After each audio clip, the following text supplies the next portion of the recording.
Ya Allah.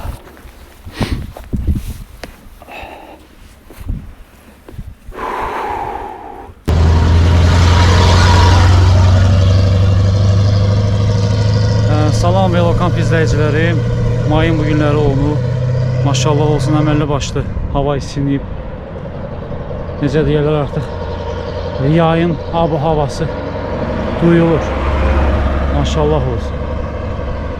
Dedim çıxım bir də fırlanım, havamı dəyişim.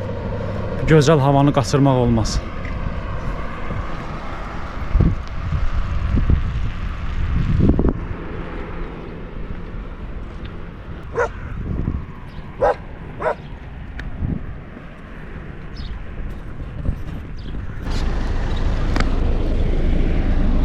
Müreyli ol, geçərsən.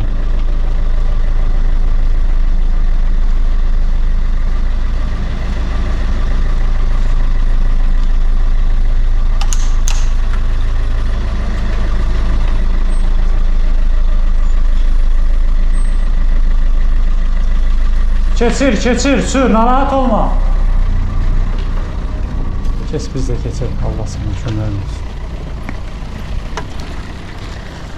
Sonra da velosipedi bəyənmirsiniz. Hava.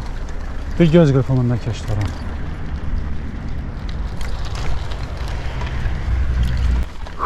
Böyle başlıyor oldu.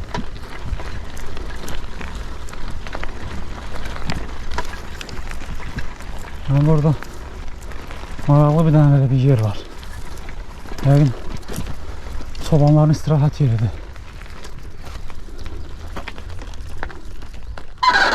Ay canım.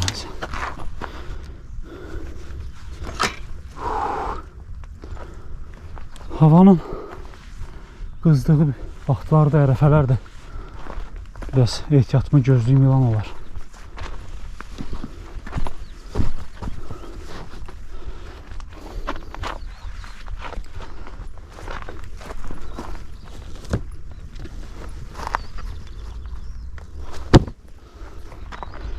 Heç nə yoxdur, oturmaq olar.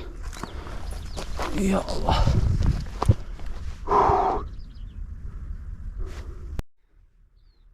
Pis deyil, gedər.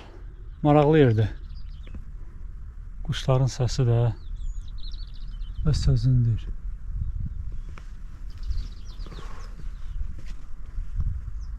Yenə şükürlər olsun, hələ ki belə bir yerlər Bakıda var, qalmaqda da hələ zəbt eləməyiblər. Çox şükür.